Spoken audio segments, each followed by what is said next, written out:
So, the other thing that happens after the Industrial Revolution and related to the falling death rates we've seen is the mortality revolution, right? So this is the life expectancy at birth I started showing you.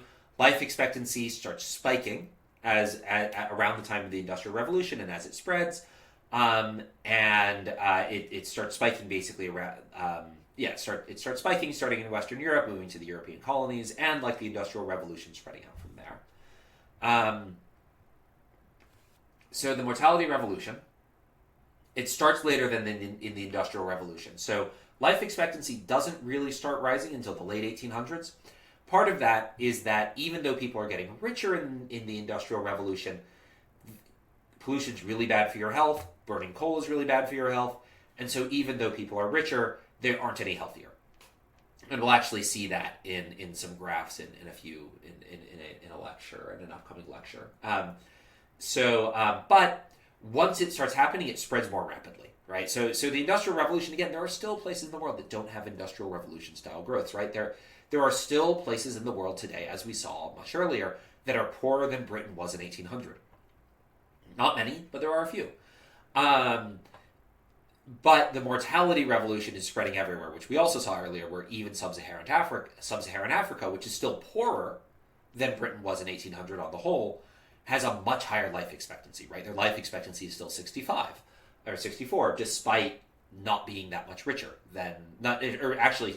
despite not having modern growth in the way we think of modern growth. So what are the causes of the mortality revolution? Why did it fall, and why is it easier to spread than the Industrial Revolution?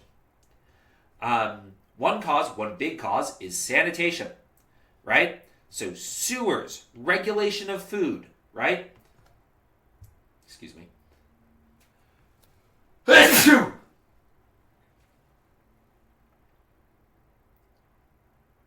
So, sewers, regulation of food, right? If you read accounts of London from the 1600s, there are people tossing human waste out of windows into the gutter. It's disgusting, right? Fun fact: if you've taken econometrics and you've studied difference in difference methods, the first formal difference in difference studies I'm aware of looked at water supplies and there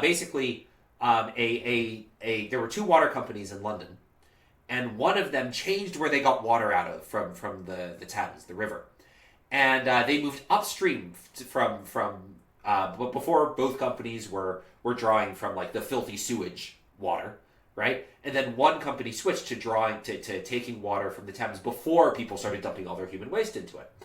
And what this first difference in differences study showed is that when the company switched, the mortality rate, the cholera, I think the rate of cholera for their customers plummeted, and it stayed the same for the company that didn't switch, right? And so the authors of this study used it to say, hey, we think it's probably human waste that's causing cholera. And then once you know that cholera, which is a terrible disease that kills a lot of people, is caused by human waste, all of a sudden sanitation becomes top priority, right? So sanitation, big cause of reduction in mortality. Immunization, right? Vaccines and sort of the predecessors to the vaccines, right? We've been able actually, like immunization of some sort is surprisingly old. But people have been immunizing themselves against disease, vaccinating themselves against disease is sort of, vaccines are an advancement of the immunization process, but they work on the same principle, which is I take a weakened form of a virus, I expose you to it, and then your immune system learns how to fight it, and so you don't get sick with the strong version of the virus. Immunization becomes much more common, right? Smallpox is eliminated, right? Worldwide, that's a huge reduction in mortality. Mosquito and rodent control, right? Rats spread the Black Death through fleas, right? Mosquitoes spread everything by being mosquitoes, right? Mosquitoes are a terrible spreader of bloodborne diseases, right?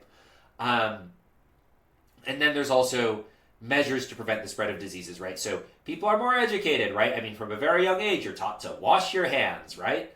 That's something we're all taught from preschool, right? Wash your hands, brush your teeth, right? That's education. And the rise of clinics, right? Medical care does get better and more accessible as well.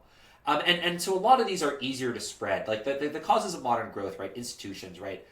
Part of the problem in Sub-Saharan Africa is you still have, right? If you're in the Congo, the Democratic Republic of the Congo, uh, you're surrounded by warlords. Your property rights are totally insecure. If you make something nice, someone's just going to take it from you, right? That's like that makes it really hard to have an industrial revolution style thing. That said, you can still have random doctors come in and vaccinate you, right? You can still have people teach you to wash your hands, right? One of the main ways we fought Ebola was by explaining to people, hey, when you're doing your funerary practices, don't physically touch the body. That'll spread disease. It's one of the ways that we tamped down on Ebola so quickly. Um, so a lot of these things, right, are knowledge of diseases, right? Mosquito bed nets, right, are an incredibly effective way of reducing mortality, right? Just giving people nets to put over their beds that keep out mosquitoes, right? Very effective form of charity. And it's easier to spread these things than it is to spread the institutions necessary to have economic growth. And so the mortality revolution happens later, but spreads much more quickly than the Industrial Revolution does. Now, the second mortality revolution is in the mid-1900s, and that's vaccines, right? That's an advancement of immunization, right? Before it was like jabbing people with forks. Like, here's a fork, we put some cowpox on, we're going to jab you with it, and then you'll be immune to smallpox, right? They actually invented vaccines, right? Which are more pleasant than being jabbed by a fork. And are more versatile, right? So there are a few diseases you can do the fork jabbing method, right? Smallpox, you can immunize against smallpox using that because smallpox has its little cousin cowpox, and so you can you can take some cowpox from a cow, jab someone with a fork, jab a cow with a fork, take that fork, jab a human with the fork, and then the human's basically immune to smallpox from then on. A vaccine you can do for things that you don't have, right? The flu.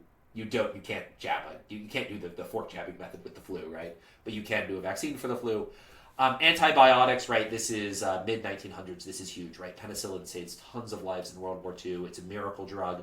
Doesn't work at all on viruses, but for bacteria, super effective. Antibiotics save thousands, hundreds of thousands, maybe millions of lives. The onset of chemotherapy, right? Discovering that cancer doesn't need to be a death. Well, certain types of cancer don't need to be a death sentence, right? And then we also get the chemical control of disease carriers, right? This is New York City right now.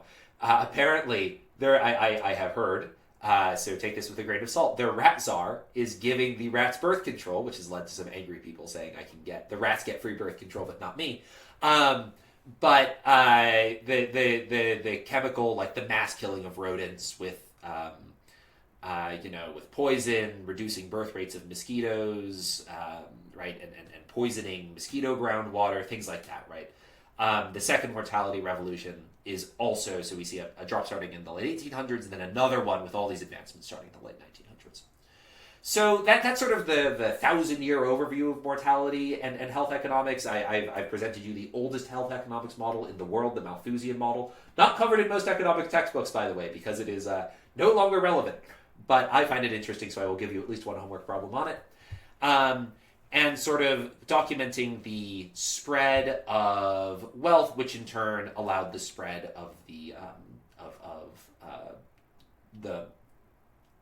mortality revolution to spread, and the increase in life expectancy, the decrease in death rates, which is mostly driven by child mortality, but not exclusively, right? So if you live to age 20, right, your life expectancy is still higher than it was in 1800, but most of the increase in life expectancy comes from the increase that you're going to reach age 20. All right, I will see you all in the next lecture, and we're sadly, next lecture, we're going to be talking about demand for healthcare, and that means the first half of the lecture is going to be kind of boring because I'm going to have to review supply and demand.